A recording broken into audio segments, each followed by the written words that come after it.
Today, the Committee on Oversight and Reform is holding its second hearing on the January 6th insurrection.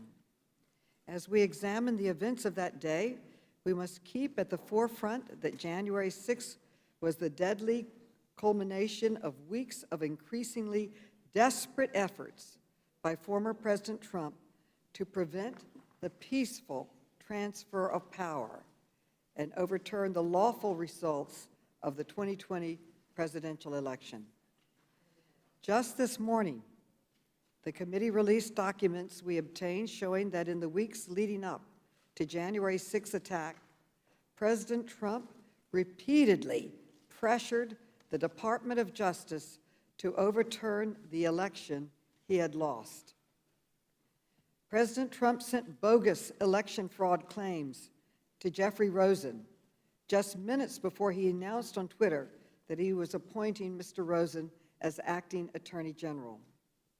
When that didn't work, President Trump used official White House channels and a private attorney to pressure DOJ to file a lawsuit in the Supreme Court to nullify the election, but only in states he lost.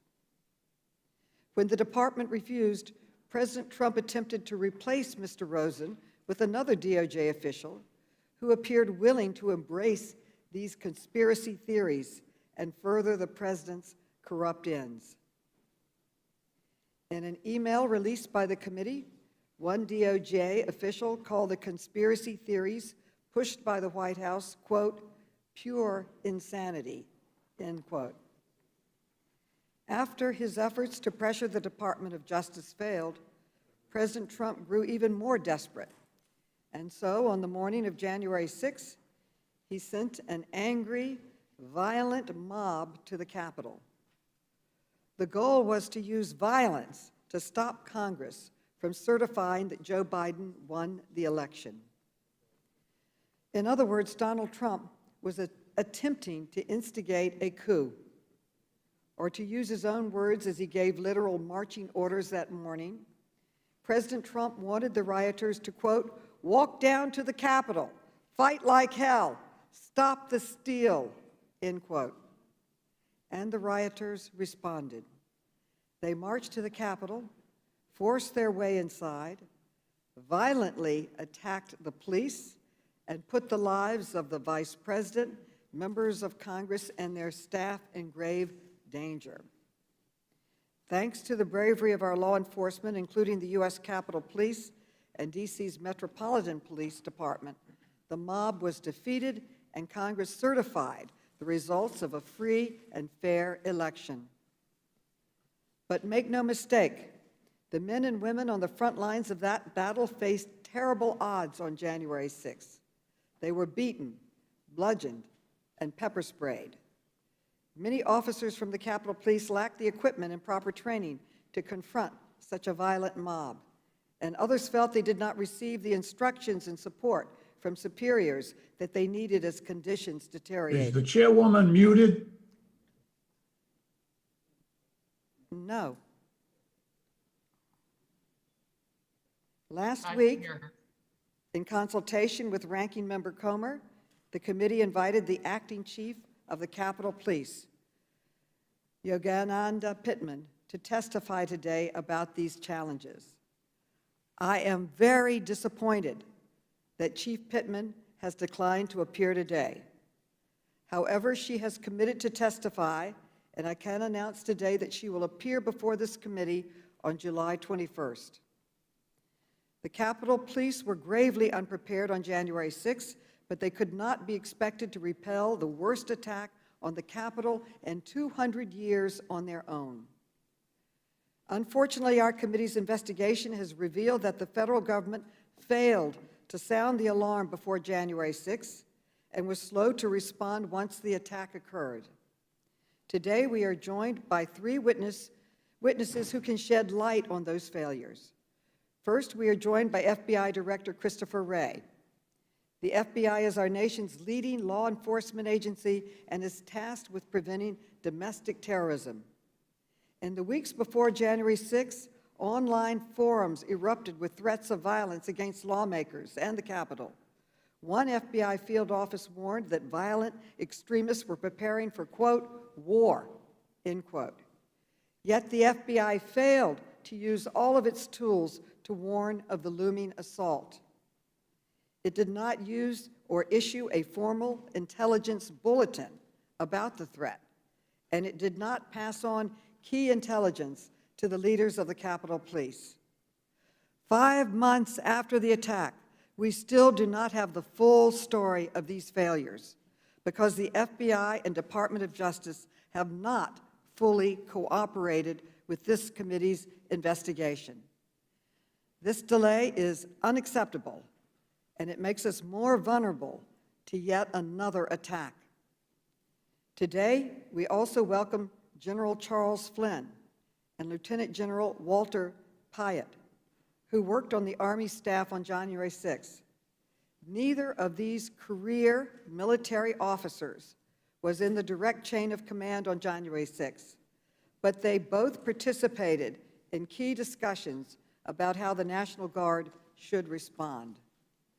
That response took far too long. Documents obtained by the committee show that beginning at 1:30 p.m., top officials at the Defense Department received at least 12 urgent requests for help from the Capitol Police, the mayor, and other officials. But after a series of delays, the National Guard did not arrive until 5:20 p.m., more than 4 hours after the Capitol perimeter was breached. This is a shocking failure, and today we intend to get to the bottom of why it happened. At our last hearing, I was deeply dismayed that some of my Republican colleagues denied basic truths about that day. So let's be clear. The attack was an insurrection. It was not a peaceful protest or a normal tourist visit. It was an insurrection. You don't have to take my word for it. The top Republicans in Congress, Senate Minority Leader McConnell and Republican Leader McCarthy, have both acknowledged that the events of January 6 were, quote, an insurrection, end quote.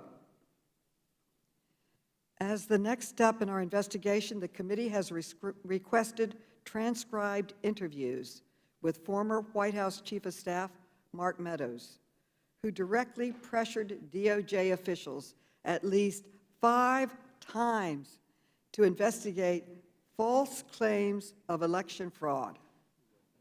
We also plan to interview former Acting Attorney General Jeffrey Rosen and other senior officials with firsthand knowledge of President Trump's campaign to overturn the 2020 election.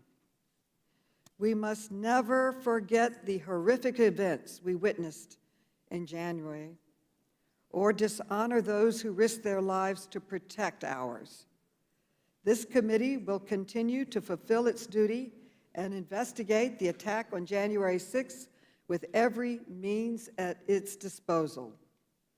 Before I conclude, I would like to play a short video to remind everyone of exactly what transpired on that day. Please play the video.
I now recognize the distinguished ranking member, Mr. Comer, for an opening statement.